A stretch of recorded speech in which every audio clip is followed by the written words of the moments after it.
International Safe Abortion Day is marked annually on the 28th of September. Now, the aim is to raise awareness on accessibility to safe as well as legal abortion care. Yesterday, NPOs and Lobby group Abortion Support marched through the streets of Braamfontein, advocating for equal access to safe abortions and a call to stop the stigma that is associated with the practice. Well, for more on this, we're very pleased to be joined by Victoria Satchwell, who is the Executive Director at Abortion Support. Victoria, so great having you with us. Thank you so much for your time. So yesterday was a day known as International Safe Abortion Day, and you held a march. Please give us a brief background of what this commemoration actually seeks to achieve.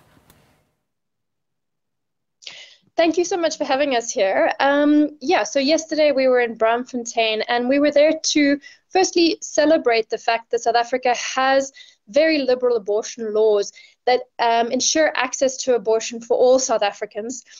But also to raise the issue that for many people, although we've got these great laws, they actually aren't implemented in a way that everyone can access abortion. And for many people, it's incredibly difficult to get an abortion.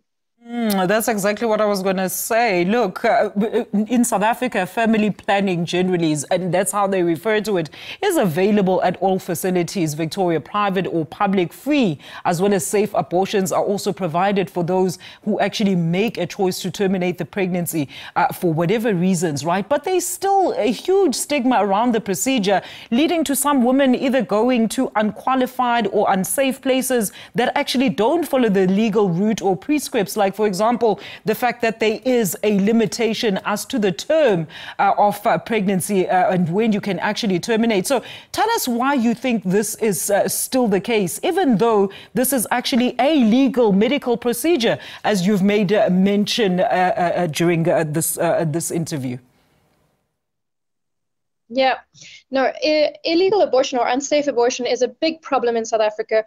We know that around 50% of abortions that take place are actually taking place in what we call the back street. And these are abortions that can be ineffective, meaning they don't work, or they can be unsafe, which means that a woman could end up in hospital with injuries or sepsis. And the reason that this happens is indeed, as you say, it is stigma, but it's also because we don't have enough facilities that are providing abortion. Only 7% of our public facilities are actually providing care. We don't have enough abortion providers. We don't have enough equipment in sometimes, but I think that the most fundamental issue we have is we don't have access to accurate abortion information. So women actually don't know, where can I go to get an abortion? What is the process going to be like? You know, am I going to be bleeding? Is it going to be painful? And what are my rights? So I think that what we really need to start with is working on making sure that every woman and girl knows that it's their right to get an abortion and where can they go. So information is key. Absolutely. And right on that point of yours of processes, Victoria, let's further expand on those available options when a woman does make a choice to have an abortion. What are some of the 3 stages or facts or information or points of consideration before actually going through the procedure? Are there any post-surgery complications like depression or overall unhealthy feeling as a result of the operation? I know you made mention to some, but what type of support does a women generally require pre as well as post the procedure? So abortion is a very common medical procedure. Around 1 in 4 women have an abortion in their lifetime. And it's a very safe procedure that can be provided at all government facilities.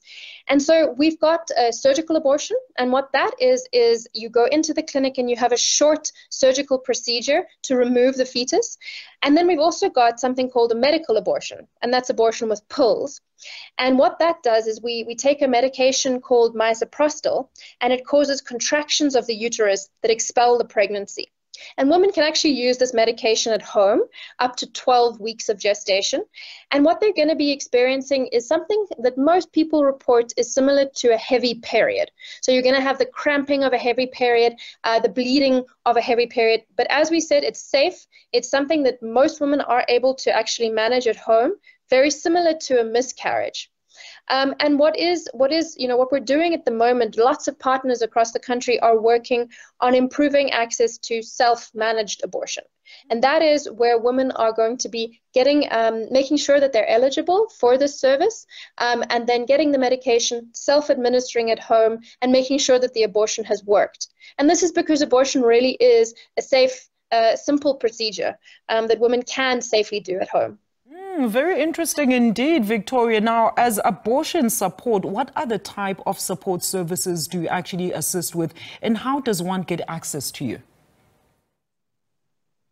So we provide digital support for self-managed abortion. So we're actually a referral service. So women can come to our website and they answer some questions about how far along their pregnancy is.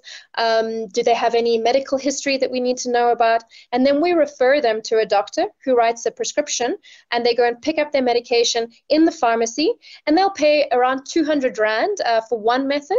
And then another method is around 700 Rand. They can choose which one they prefer. And then they go home with the instructions from the doctor and self-manage their abortion. And then we check in with them a bit later to make sure that it was successful. And we also, very importantly, we want to explain to women what are the complications that you need to look out for. Complications are rare, but it's very important that women are able to identify them and go to a hospital or a clinic if they do have those complications. So we ask that women please be able to get to a clinic within 1.5 hours.